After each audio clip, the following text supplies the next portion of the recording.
मेरा नाम आयशा है और मैं मुल्तान से ताल्लुक़ रखती हूँ। ये उन दिनों की बात है जब मैं कॉलेज में पढ़ती थी।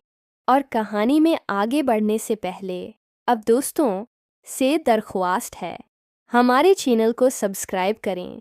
मेरी उम्र तकरीबन 18 साल थी। मेरे मामू फैसलाबाद में रहते थे और मैं पढ़ने के लिए उनके पास आई हुई थी।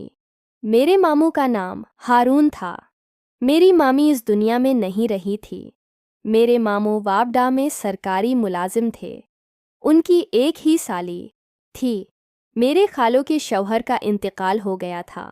मामू खालों की वफ़ात के बाद खाला को घर ले आए थे, क्योंकि खालों के घर वालों ने खाला को घर से निकाल दिया था।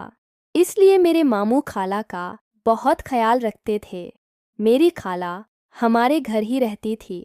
मेरी खाला का एक ही बेटा था जिसका नाम कामरान था, जो मेरी हम उम्र था। मेरी और मेरे खाला के बेटे की बहुत ज़्यादा बनती थी। खाला भी मुझसे बहुत प्यार करती थी और जब भी मेरे घर आती थी मेरे लिए बहुत सारे तोहफे लेकर आती थी। मेरे खाला के बेटे का नाम कामरान था और कामरान भी मेरी तरफ ज़्यादा अट्रैक्टिव हो रहा था। कामरान एक खूबसूरत और हुसैन लड़का था, लेकिन कामरान की ज़्यादा उम्र नहीं थी। वो बातें बड़ों वाली करता था और उसकी हर बात से ऐसे लगता था कि वो मुझे इस्तेमाल करना चाहता हो, वो मेरे साथ सुकून हासिल करना चाहता हो। इसकी अक्सर बातें मुझे समझ नहीं आती थी, लेकिन मैं बहुत ज़्यादा परेशान थी कि वो आखिर क्या करना चाहता है। मैं उसे कम उम्र समझती थी, लेकिन वो कुछ और सोच रहा था। वो मेरे बारे में तरह तरह की बातें सोच रहा था, लेकिन मैं ऐसा कुछ नहीं करना चाहती थी। अब तो खाला और उसका बेटा दोनों इस घर के मेंबर बन गए थे। जैसे जैसे दिन गुजरते जा रहे थे, केमरान मेरे साथ बहुत ज़्यादा अटैच हो गया था। अब वो हर वक्त मेरे कमरे में रहने लगा था और हम दोनों मिलकर खेलते और सबकी याद करते थे। घर वाले भी हम पर बिल्कुल शक नहीं करते थे, क्योंकि हम दोनों कज़न थे। कोई भी हमारी तरफ ऐसी निगाह से नहीं देखता था और कैमरान इस बात का बहुत फ़ायदा उठाने की कोशिश करता। कैमरान को जब भी मौके मिलता वो मेरे साथ अजीब सी बातें करने लग जाता। पहले तो मैं कामरान की बातों पर गुस्सा करती थी, लेकिन जैसे जैसे दिन गुजरते गए पता नहीं क्यों मुझे कामरान की बातें अच्छी लगने लगीं। मेरा खुद दिल करता था कि कैमरान के साथ मज़े करूं। कैमरान की बातें करने से मुझे बहुत अच्छा लगता था। कामरान के साथ मैं भी बुराई की तरफ जा रही थी, लेकिन मुझे इस बात पर यकीन था कि कामरान कभी भी मुझे किसी के सामने रसवा नहीं करेगा। फिर एक दिन कामरान मुझसे कहने लगा कि मैं तुमसे ताल्लुक़ बनाना चाहता हूँ। मुझे कामरान की कुछ बातें समझ नहीं आईं। मैंने कामरान से कहा कि ऐसा कौन सा ताल्लुक़ बनाना चाहते हो, हम तो कज़न पहले से ही हैं। कामरान मुझसे कहने लगा, नहीं, मैं उस ताल्लुक़ की बात नहीं कर रहा।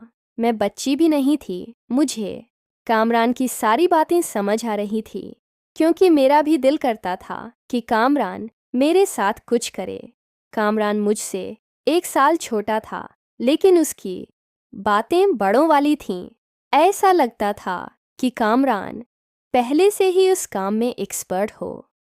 मैं पहले से भी बहुत ज़्यादा खूबसूरत लग रही थी। कामरान भी मेरे हुस्न पर फ़िदा हो रहा था। वो हर वक्त मुझे हासिल करने की जद करता।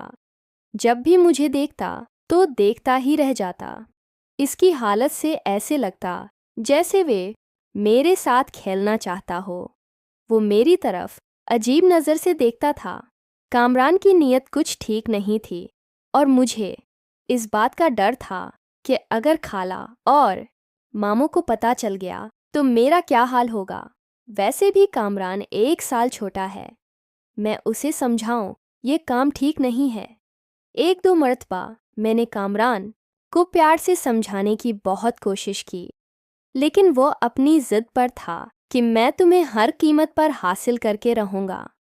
पहले तो मुझे ऐसा लगा कि कामरान मुझसे मोहब्बत करता है, लेकिन वो मोहब्बत नहीं, कुछ और करना चाहता है।